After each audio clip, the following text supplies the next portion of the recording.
모닝 인사이트 시간입니다. 저희 요일별로 전문가들의 시각에 대한 부분들 함께 분석해보고 있는데요. 오늘은 목요일이니까 산업에 대한 인사이트 들어보겠습니다.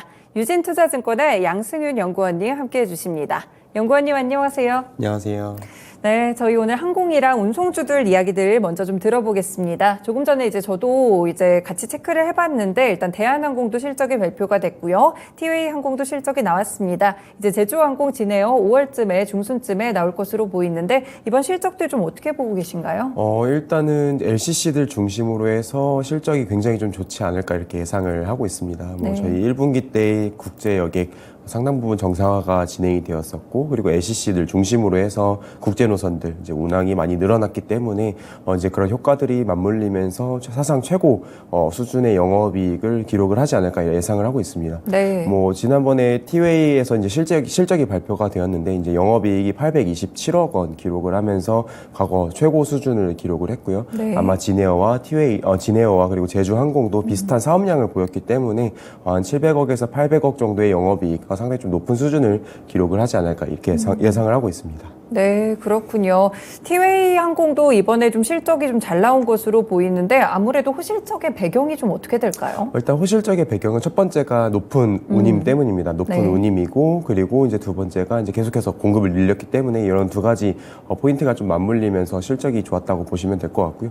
운임이 높았던 이유는 저희가 여행을 가고자 하는 네. 수요는 굉장히 많음에도 불구하고 항공사 측에서 공급이 저희가 생각했던 것보다는 많이 늘어나지 않았기 때문에 그런 수요와 공급 이슈로 인해서 운임이 좀 높게 형성이 되어 있는 상황이 지속이 되고 있다 이렇게 생각을 하고 있습니다. 그래서 1분기 전반적으로 봤을 때 아무래도 LCC들의 호실적이 좀 나오고 있고 기대가 되는 것 같은데, 그런데 조금 전에도 봤지만 대한항공은 오히려 영업이익이 좀 반토막 나는 그런 모습이었어요. 왜 차이가 생겼을까요? 일단은 대한항공 같은 경우는 전년 대비로 해서 영업이익이 큰 폭으로 좀 줄어드는 모습을 어제 실적 발표에서 네. 보여주었었는데, 가장 큰 이유는 화물 실적 때문입니다. 네. 코로나 기간 동안에 화물 사업이 굉장히 좀 좋았다가 최근 들어서 화물 시장의 운임도 계속해서 하락하고 있고 물동량도 감소를 하고 있는 상황에서 화물 사업 부문에서의 수익성이 조금 악화가 되었기 때문에 LCC들과는 조금 차별화된 조금 다른 실적 흐름이 나타났다고 봐주시면 될 것 같습니다. 네, 그렇군요. 대한항공 영업이익이 4,150억 원 정도를 기록했는데 전년보다 한 50% 감소한 수치라고 보시면 될 것 같습니다.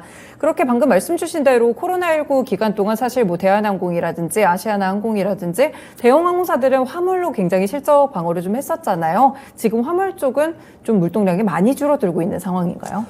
작년 대비해서는 계속해서 네. 하락을 하고 있는 상황이고요. 운임도 큰 폭으로 빠지고 있습니다. 작년 4분기를 기점으로 해서 화물 운임과 물동량 모두 감소 추세에 진입을 하고 있고, 대한항공 같은 경우는 이번 1분기 실적 화물 운임 일드라고도 하는데 네. 이 520원을 기록을 했었습니다. 그렇군요. 네. 작년 4분기에 700원대 그리고 이전엔 800원대 상당히 좀 높은 수준에서 형성이 되어 있었던 것에 비하면은 좀 큰 폭으로 하락을 한 상황이고, 아마 2분기에도 이 하락 추세는 이어질 것으로 예상을 하고 있습니다. 네, 그렇군요. 그러면 이렇게 대형 항공사들은 이 여행객 수로 방어하기는 조금 힘든 건가요?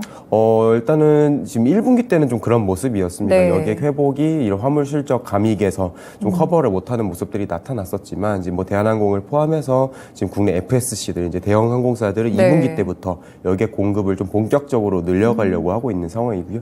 대한항공 같은 경우는 2분기 때까지 미주 그리고 동남아 대양주 노선에서 한 90% 가까이 공급을 회복을 시키고, 그리고 유럽 쪽에서는 77% 정도, 그리고 일본과 중국에서는 한 50% 정도씩 회복을 좀 할 것으로 예상을 하고 있어서 1분기 대비해서는 공급이 좀 크게 늘어날 것이다. 그리고 아직까지도 저희가 생각했던 것보다 여행에 대한 수요가 좀 강하게 나타나고 네. 있고, 이런 운임도 높게 형성이 되어 있기 때문에 공급을 늘리게 되면 그런 부분들이 실적 성장에 실적 회복에 좀 크게 기여를 할 것으로 예상을 하고 있어서 한 2분기, 3분기 때, 특히 3분기 때는 여객 실적이 주도를 하면서 대한항공도 과거 여객 부문에서는 사상 최고 매출액을 좀 기록을 하지 않을까 이렇게 예상을 하고 있습니다.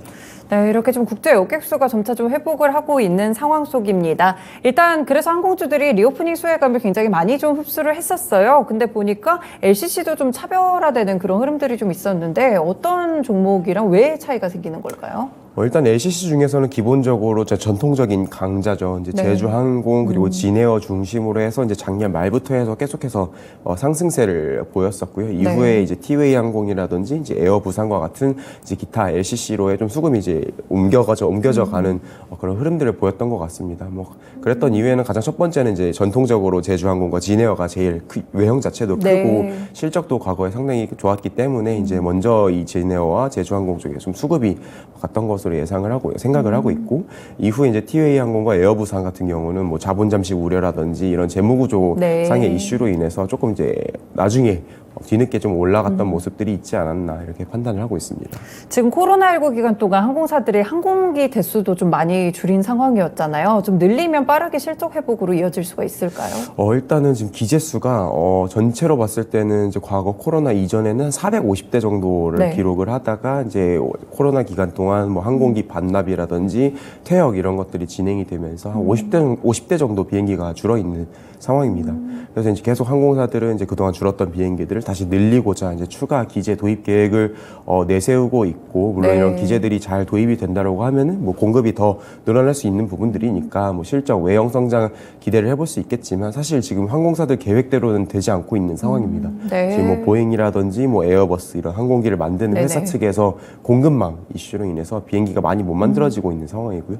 그리고 코로나 기간 동안 계속 저희뿐만 아니라 해외에서도 비행기들 퇴역이 많이 진행이 됐었고 빨리 이제 해외 항공사들도 비행기를 도입을 해야 되는 그런 이제 항공기에 대한 수요가 높아진 상황에서 저희 국내 항공사들이 기재를 좀 가지고 오기에는 아직까지는 쉽지 않다. 완전히 과거 수준을 회복하는 데는 그래도 최소한 1년에서 2년 정도는 조금 더 시간이 소요가 되지 않을까 생각을 하고 있습니다. 항공기를 늘리고 싶다고 확 늘릴 수 있는 게 아니었네요. 좀 공급 상황에 따라서 이런 부분들도 추가적으로 확인을 해보실 필요가 있을 것 같습니다.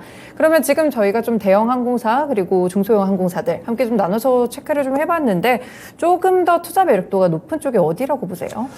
일단은 이제 대형 항공사, 뭐 저가 항공사 이렇게 구분을 해서 많이 보시는데 네. 이제 조금 이제 다른 시선에서 접근이 필요한 게 아닌가 이렇게 생각을 하고 있습니다. 왜냐면은 이제 대형 항공사가 예전에는 뭐 단거리 노선도 많이 띄우고 그렇죠. 이제 중장거리 노선 많이 네. 띄우면서 조금 이제 LCC들 단거리 노선 중심으로 운항을 하는 LCC들과 차별화된 부분들이 있었기 때문에 이제 좀 그렇게 구분을 해서 많이 접근하셨던 것 같지만 이제 LCC들도 뭐 티웨이 항공이라든지 뭐 진에어 같은 항공사들은 대형 기재들을 도입을 해서 뭐 유럽, 뭐 미주 노선까지도 띄우고 있는 상황이기 때문에 뭐 이런 이제 FSC 대형 항공사 LCC 구분은 조금 이제 달라져야 되지 않나 이렇게 생각을 하고 있고요. 저는 현재로서는 이제 중장거리 노선을 이제 운항할 수 있는 항공사들의 네. 좀 매력이 높지 않을까 이렇게 생각을 하고 있습니다.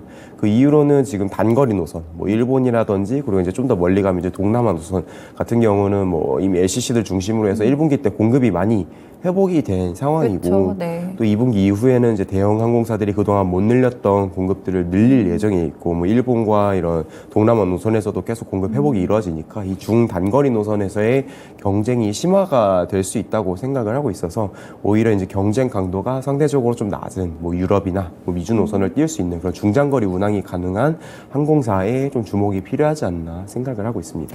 그러면 LCC 중에서도 약간 중장거리 노선을 같이 이제 취향지로 갖고 있는 그런 종목들이 좀 더 매력도가 높다고 보시는 건가요? 네, 저는 그렇게 생각을 하고 있습니다. 뭐 대표적으로는 이제 티웨이 항공이 최근에 좀 그런 부분에서 많이 부각을 부각이 되고 있는 것 같습니다. 뭐 지금 이제 호주라든지 이런 대양주 노선도 취향을 하고 있고 또 2분기에는 뭐 키르기스탄이라는 이제 중앙아시아라든지 또 나중에는 뭐 유럽까지도 염두를 하고 있기 때문에 이런 이렇게 계속 이제 중장거리를 운항할 수 있는 항공사들이 나오고 있다. 거기에 대해서 뭐 상장 종목은 아니지만 이제 에어프레미아라고 하는 이제 신생 LCC 같은 경우는 현재 LA 노선에 취항을 하고 있고요. 네. 그리고 또 이제 조만간 이제 뉴욕 노선까지도 취항을 할 예정에 있기 때문에 이런 항공사들이 점점 늘어나고 있다 이렇게 봐주시면 될 것 같습니다. 네, 일본이나 뭐 중국 같이 좀 단거리 노선보다는 중장거리 노선 위주로 유럽이나 미주 쪽에 좀 취향지를 갖고 있는 그런 종목들 체크를 해두시면 좋을 것 같습니다.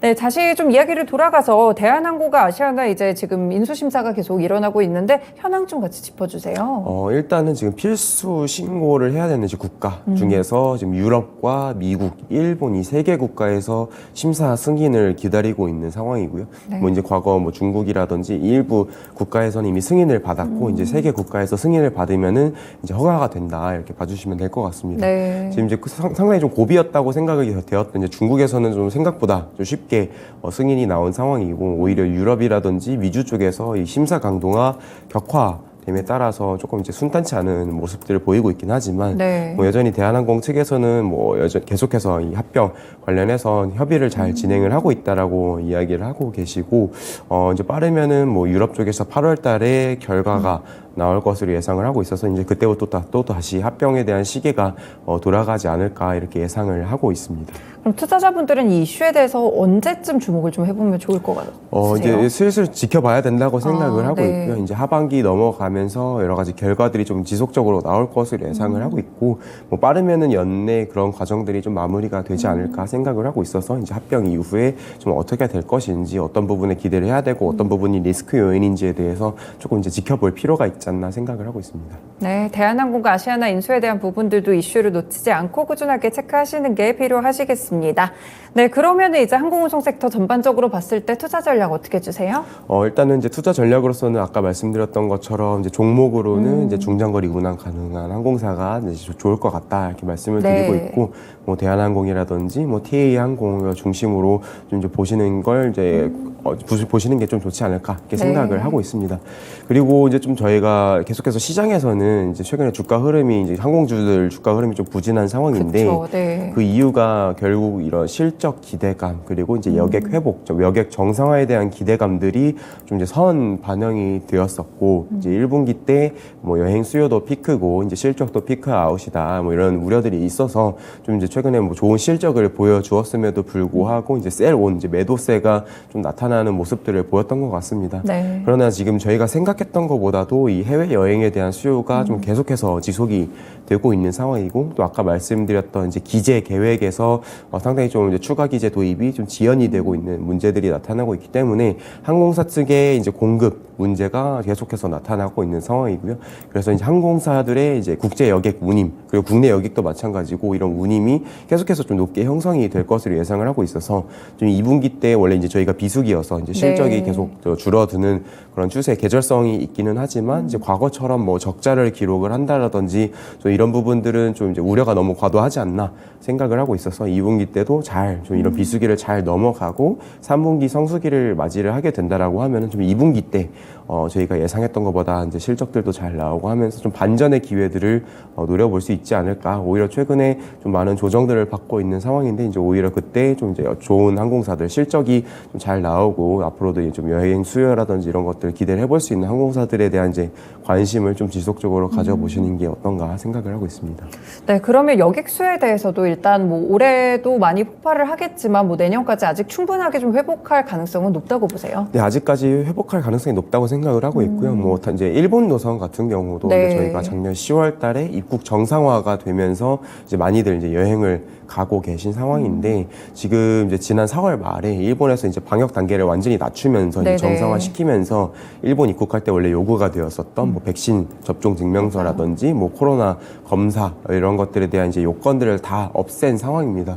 그래서 이제 이런 요건들 때문에 뭐 가고 싶어도 가시지 못했던 분들에 대한 수요들도 아직 남아 있으니까 이제 계속해서 좀 단거리 노선 포함해서 좀 수요 자체는 지속이 될 것으로 생각을 하고 있고 그리고 또 한 가지 포인트로 말씀을 드릴 수 있는 건 지금 네. 이제 저희 국내 항공사들 타는 여객분들 중에 상당 부분이 이제 국내 내국인 분들입니다. 근데 과거에는 뭐 해외에서 한국으로 오시는 이제 방한 수요들도 있었고 한데 네. 이제 최근에는 이제 외국 나가시려고 하는 이제 아웃바운드 수요가 중심이 되다 보니까 뭐 이런 수요 쪽에 조금 이제 꺾인다 하더라도 이제 방한하는 수요가 이제 계속해서 회복을 좀 뒤늦게 하고 있기 때문에 좀 그런 부분들이 맞물리면서 연중 수요 자체는 긍정적일 것으로 예상을 하고 있습니다. 그럼 중국에서에 대한 리오프닝은 아직까지 항공주들도 수혜가 좀 남아 있는 건가요? 아직 남아 있는 상황이고요. 이제 중국도 최근에 이제 리오프닝 본격적으로 진행이 되면서 네. 이제 뭐 여행 수요가 폭발하고 있다라는 이야기들도 계속 나오고 있습니다. 그래서 이제 국내 항공사들도 이제 중국 노선을 좀 빠르게 정상화를 시키려고 노력을 하고 있는 상황이나 아직 중국 쪽에 이제 공항들 또는 네. 이제 정부 측의 문제로 인해서 이 출도착을 할 수 있는 슬롯 아직 좀 많이 닫혀 있는 것 같습니다. 그래서 이제 그런 부분들이 뭐 2분기, 3분기 진행이 되면서 좀 이제 해소가 되면은 이제 노선이 좀 많이 늘어날 거고 그렇게 되면 이제 여객수가 더 늘어날 수 있는 여지들이 있다 생각을 하고 있고 또 한 가지 또 포인트로 말씀을 드리고 있는 건 이제 중국에서 한국을 거쳐서 뭐 미국이라든지 다른 네. 국가로 가시는 이제 환승 여객분들도 굉장히 많습니다. 특히 지금 미중 노선에 있어서는 뭐 미국 항공사들도 그렇고 중국 항공사들도 그렇고 노선을 아직 많이 회복을 못 시킨 상황입니다. 뭐 양국 간의 협정 때문에 아직 과거 대비해서는 좀 부족한 노선 슬롯을 보여주고 있는데 이제 그렇기 때문에 오히려 미국 가고 싶은 중국 분들은 한국을 경유해서 가실 수가 있고요. 그런 환승 여객들이 유입이 되는 것들도 상당히 좀 좋지 않을까 생각을 하고 있습니다. 네, 환승 여객에 대한 부분들도 생각지 못했는데 함께 짚어주셨습니다. 마지막으로 한 가지만 더 최근에 이제 유가가 오늘 간밤에도 이제 $70 밑으로 내려왔더라고요. 유가가 좀 떨어지게 되면 결국 항공사들은 조금 이익 방어를 하는데 괜찮지 않을까 싶은데요. 네, 일단은 항공사들이 영업비용에서 유류비가 차지하는 비중이 통상적으로 한 20%에서 한 30% 정도 내외를 차지를 하고 있습니다. 그래서 상당 부분 큰 비중을 차지하는 비용이기 때문에 유가가 하락을 하게 되면은 물론 당연히 이제 비용 절감 효과들을 기대해 볼 수가 있을 것 같고요. 다만 이제 저희가 유류비 같은 경우는 외화로 지불을 하기 때문에 그렇죠. 최근에 이제 환율이 오르고 있는 것들 이런 좀 상쇄된 부분들이 있기 때문에 뭐 저희 실적에 뭐 크게 영향을 미치지는 않지 않을까 생각은 하고 있습니다. 다만 지금 원래 저희 일반적인 이제 유가와 그리고 항공유 사이의 스프레드라고 해서 이제 이 가격 차이가 좀 많이 벌어져 있었는데 현재 정유사들도 계속해서 비행기 항공유 수요가 늘어나고 있기 때문에 이런 정유 같은 것들도 많이 하려고 하고 있고 스프레드 격차가 줄어들고 있는 상황이어서 일단 유가 부담 자체는 과거 대비해서는 좀 많이 해소가 되는 부분들이 있지 않을까 생각은 하고 있습니다. 네, 알겠습니다. 오늘 항공주와 운송주들 의견 들어봤습니다. 고맙습니다. 감사합니다. 네, 이렇게 오늘 모닝 인사이트 시간 또 유진투자증권의 양승윤 연구원님과 함께 들어봤습니다. 간밤에 이제 FOMC가 진행이 되면서 베이비 스텝을 단행하게 됐는데요. 이로 인해서 한미의 금리 차는 더욱더 벌어지게 됐습니다. 그리고 파월 의장이 지금 금리 인하에 대해서 선을 좀 그었기 때문에 국내 시장에서는 과연 기대감이 어떻게 반영될지 이 부분도 체크를 해두시면 될 것 같습니다. 한 가지 더 좀 전해드리겠습니다. 저희 2차 전지 섹터로 해서 핵심 전략을 드렸던 클래스 통해서 이번에는 2차 강연회를 준비했습니다. 이번 주제는 반도체고요. 하반기 반도체 주도권을 잡기 위한 K반도체 전략에 대해서 알려드리는데요. 일시는 일단 5월 13일 토요일 오후 1시부터 오후 4시 45분까지 함께 진행이 됩니다. 이 부분 신청하실 분들은 무료로 진행이 되니까요. 022128-3388, 022128-3388로 성함과 연락처 보내주시면 좋을 것 같습니다. 네, 이렇게 지금까지 다양한 투자 판단에 도움이 되는 말씀들 전해드렸습니다. 하지만 특정 종목의 상승과 하락을 보장하지는 않는다는 점 꼭 기억해 주세요. 네, 모닝쇼 여기서 마칩니다. 오늘도 성공 투자하세요. 고맙습니다.